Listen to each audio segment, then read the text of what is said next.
Today is Thursday, July 24th, 2025, and this is a special edition of the Culture Soup Podcast. I'm your host, L. Michelle Smith. I am the executive producer and the creator. You may also know me as a certified executive coach, a speaker, and a four-time author. That's right, my book is going to come out very soon in February 2026, and pre-sale is going to happen soon. And the name of that book is Call and Response 10 Leadership Lessons from the Black Church.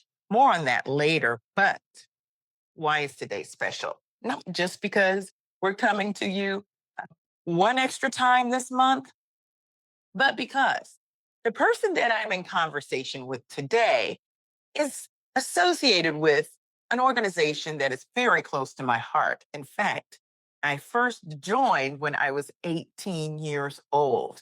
I was a freshman at Texas Christian University, go Frogs, and I joined the student organization and eventually became a member of the local chapter. The DFW ABC is what it was called back then, Dallas-Fort Worth Association of Black Communicators. Now it is DFW ABJ, like the NABJ, DFW, Dallas-Fort Worth Association of Black Journalists. Well, listen, NABJ is at a very crucial moment right now in this space and time. And leadership is more important than it's ever been. And I don't know if you saw the buzz that went around about this organization during the election, but I could say it wasn't pretty. And I did have a voice in that conversation. In fact, I did not like that they had platformed 45. And journalism is supposed to be about facts and truth. And how can we even move forward with that? Well, you probably saw much debate online about that because there were people who weren't even in the organization who had an opinion, as is true with most election years for NABJ. It happens rolling up to the convention. And this year, because of some of the things that have transpired in the past, in the recent past with the organization, it's very important. But here's another really crucial thought about why this election is more pivotal than any of the others. How many of you have seen the way the media landscape has shifted? Not simply around, oh, gee, there's more digital than print and broadcast, but the fact that more of our traditional media outlets, the national ones, have taken more of a backseat to what's going on in the world instead of being as dogged as they perhaps were in the past about getting to the truth. We're seeing more truth tellers online now because many of them have been ousted. And what I know to be true about my beloved NABJ is that historically, they've stood in the gap for trained, credentialed journalists whose jobs are to uncover the truth and present the facts unbiased.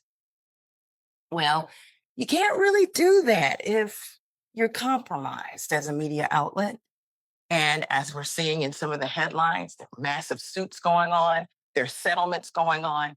Some media outlets are being bought by entities, even platforms that aren't about journalism, like social media, are being bought by corporate entities that have their own interest. So where does that leave NABJ? Listen, when I was coming up, I was used to seeing NABJ putting out statement after statement in defense of even just one journalist who may have been caught in the fray and their livelihood was on the line because they were standing for what was right, or they were on the brink of being fired because of something that may not have been absolutely fair. And sometimes that happens to journalists that look like me. Now, here's what you need to know about me and NABJ. When I joined NABJ at the age of 18, I was a journalism major. Ultimately, I would become an English major, but I wrote for the TCU Daily Skiff.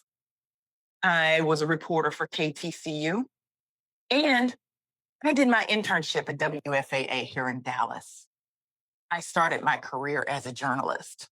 I continued my career as a communicator, as a strategic communicator for some of the biggest brands out there, thanks to my journalism background.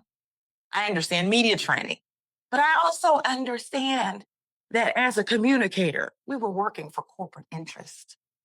When those two entities begin to blend and blur, it's almost death to the facts.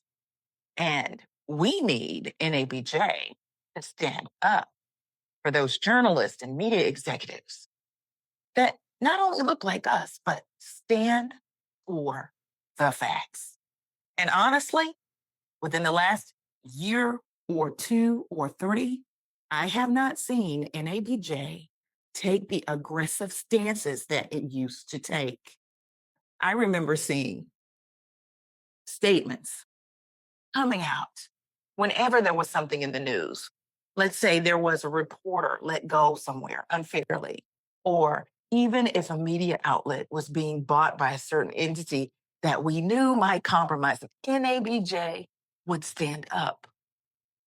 When we would see journalists trying to cover the truth and things getting in their way, NABJ would stand up.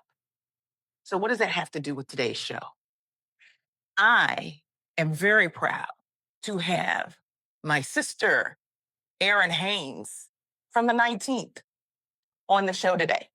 Not simply because she's from the 19th and she is a story journalist, but because she is running for president of NABJ.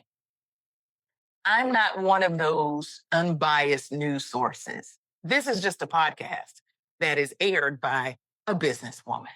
Okay, so let's get that clear. While I do have bylines across all sorts of outlets, Fast Company, Black Enterprise, HuffPost, I'm not a journalist, okay? I used to be. And I also teach strategic comms from time to time, most recently at TCU. But all that being said, this gives me the position to say what I'm about to say. I unabashedly